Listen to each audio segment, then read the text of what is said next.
Colossal laboratories and Biosciences എന്ന കമ്പനിയാണ് Dyer വൂൾഫുകളെ എക്സ്റ്റിങ് ചെയ്തിട്ടുള്ളത്. ഇവരെന്താണ് ചെയ്തതെന്ന് ചോദിച്ചിട്ടുണ്ടെങ്കിൽ എക്സ്പ്ലനേഷൻ ആയിട്ട് നമുക്ക് പറയാൻ ഓൾറെഡി ഒരു നല്ല സൈഫൈ മൂവി തന്നെ ഉണ്ട്, ജുറാസിക് പാർക്ക്.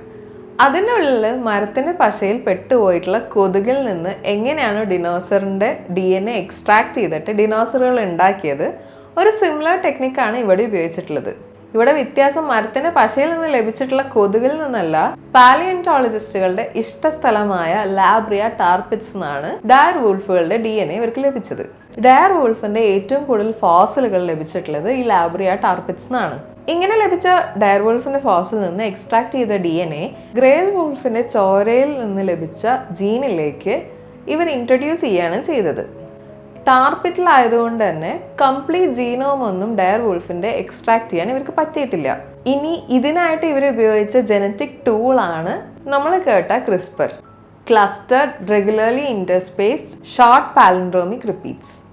ഇങ്ങനെ ഒരു സെല്ലുണ്ടാക്കി പിന്നെ അതൊരു ഭ്രൂണമാക്കി കുറച്ച് വലിയ നായയിൽ നിക്ഷേപിച്ചതിന് ശേഷമാണ് റെമലസ് റോമസ് എന്നീ ഡയർ വൂൾഫുകളെ ഒക്ടോബറിലും ഖലീസി എന്ന പെൺ ഡയർ വൂൾഫിനെ ജാനുവരിയിലും ഉണ്ടാക്കിയത്.